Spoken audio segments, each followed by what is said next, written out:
right. So we talked about the Texas Chainsaw.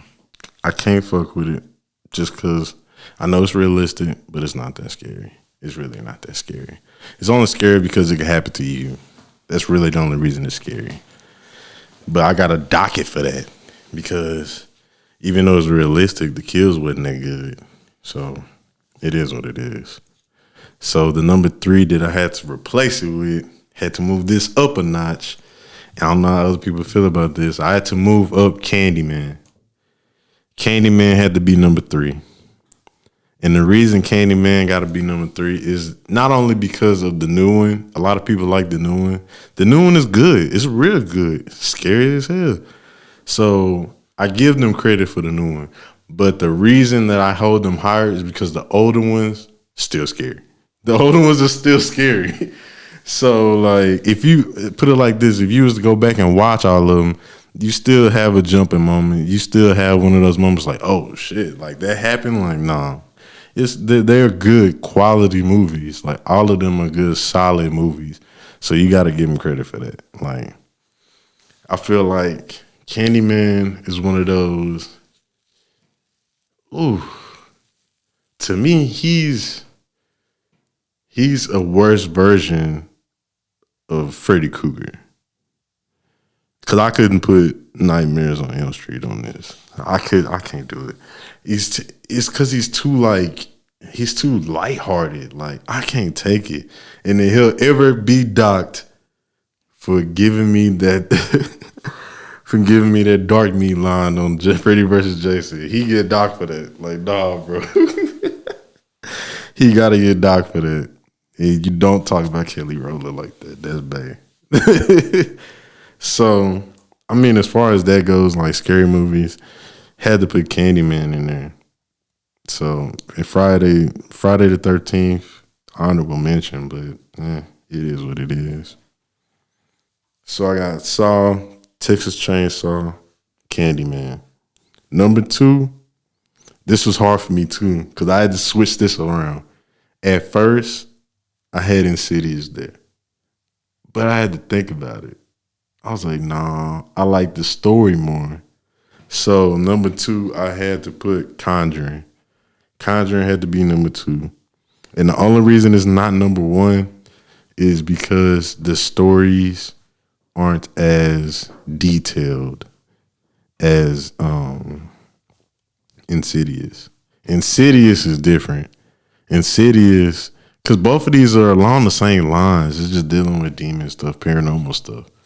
Paranormal Activity can get an honorable mention just because it's a good horror movie. But it's not, it's one of those, like, you can't sit and watch Paranormal Activity movies like that long. Because it takes too long to, like, set up and get to the good stuff. Because it's only focusing on one family. That's the problem. All of them have focused only on one family. So you got to get docked for that.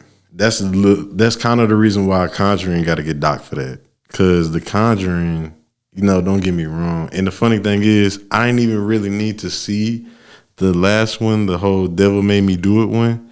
But I kind of had an idea of where it was going. It was one of those like, I get where y'all going with this. I can already see where this is going. So it is what it is, bro. Conjuring had to be number 2. And Insidious got to be number 1. Insidious is like, it's one of those movies where like, if you kind of like keep going, watching all of them straight through, you'd be like, dang, they had a whole story that links the third one with the first one. I'm like, that's crazy. And then to find out at the end, well, I don't know how this is going to end. But it ended with the old lady going back to her old house. And I felt like that was a real good move for them as far as having the Insidious franchise keep going. For you to have the old lady that we got introduced to first go back to her old house and that be one of the main reasons why everything happened and her mama being the key to it, like that's crazy. Like that's good foreshadowing. I like that. I like it. So I got to give him credit for that. Insidious got to be number 1. All right. Well, I can't even think of no honorable mention ones. I already brought a couple of them up. Meet the Blacks was good, but it wasn't that funny. The Marlon Wayans horror was a little bit scarier, but it was funnier. Like the only person to me that was funny in the actual Meet the Blacks movie was Mike. Like everybody else really wasn't. And then I was mad King Bash didn't last longer. I low key wanted King Bash to last longer because he was already funny in his little spit time that he had. I think that he should have had a bigger role in that movie, but it is what it is.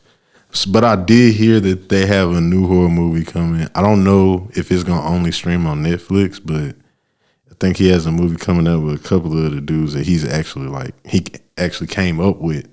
So I really want to see that one, see if it's any good. But at that bottom, it had to be Saw because I can't even take Saw seriously at this point, especially when they had that last one, the Jigsaw one with Chris Rock. What was it called? Spiral. Like I could not get with that. I couldn't get with it. I didn't even. I ain't gonna lie to you. I didn't even watch it. I couldn't watch it because I thought it was a final chapter 2 movies ago. It said the final chapter, so I'm like, all right, it's over. Nah, let's get some more up in there. Let's get a couple more meals. Y'all greedy. Y'all greedy. Y'all greedy, in my opinion. That's all I'm gonna say about that. So it is what it is. So going back, that's my second topic. Talked about top 5 horror movies. If y'all have a top 5 horror movie that y'all know that I didn't mention, put it in the comments, put it in the section. You know what I'm saying? Take care of that good old stuff. So the next thing I gotta talk about. Well, I'm gonna talk about it quick. I'm gonna try to talk about it real quick because it really ain't much to talk about with this. It's kind of cut and dry. I'm gonna give y'all my NFL storylines. So, first things first.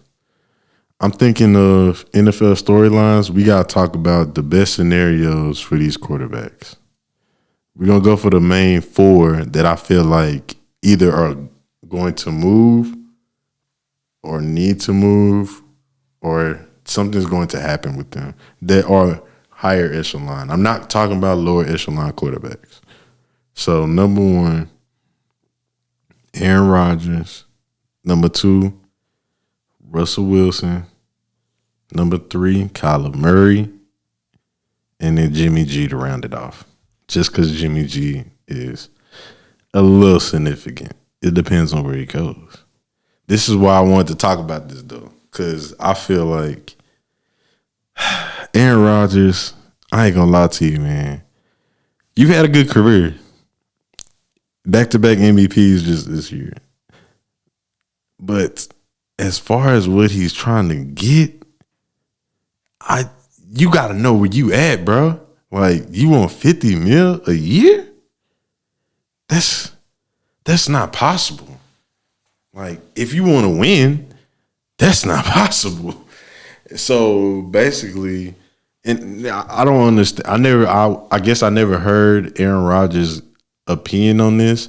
I don't know if he even wants Devontae Adams back or Scantling back or all these other guys. I don't even know if he wants them back. He don't even know if he want to be back. So it's kind of like Green Bay stuck in limbo, man. Like Aaron Rodgers got them by the nuts. And that's not, to me, that's one of those things where it's like, that's not right to me. Because you knew a year ago that you wanted to be traded. Now all of a sudden you rethinking it, but then you still might end up wanting to be traded. Come on, man, miss me with that. Like, I understand if you were saying you either gonna stay or you gonna retire, but if your intention is to still get traded, what are you waiting on? Like, cause that was your whole gripe that you ain't got control. You got control a little bit now. I don't understand what the problem is. Maybe because Aaron Rodgers is so used to having it certain ways. Maybe that's the reason. But at the end of the day, you play for Green Bay. Like, you can't get much better than that as far as legacy-wise. A team that's always competing in the playoffs and a team that always has like solid stars there. They've never not had like a solid star. Even if they didn't have, I'm not even talking about like quarterback wise. We had the Bart Starr, Aaron Rodgers, Britt, whatever. But I'm talking about like just other players. Y'all had good quality guys. So that's not the issue. And to me, Aaron Rodgers, in your best scenario, I ain't gonna lie to you, your best scenario would be to stay. No matter how much you gripe and moan, at the end of the day though, they the ones that like can want you, embrace you, give you what you want, and also let you control stuff. Because you got to think about it. You just fought for this control just last year. And now you might be willing to give that up the very next year. What was the point of this then? What was the point? I don't get what the point was if you plan on either retiring or getting traded. And your trading options is not good. None of these teams that you even talking about going to, like, other than, none of them are going to win anything. You're not winning. Let's go down the line. Denver, you're not winning there. You're not. You're not winning there. Who else? Indianapolis have been getting reports about if they get rid of Carson, which I think they don't need to. You just had 1 year with the guy, and this is why teams can't never have success for long term, because they always moving off too fast. Carson Wentz just got there, and y'all talking about moving off of him? Like, nah. And it's not like he was trash last year. He wasn't trash last year. He was pretty decent. So, nah, miss me with that. Y'all need to actually get y'all stuff together. Y'all need to start focusing on one player at a time, one QB at a time. Like, it don't have to be that crazy.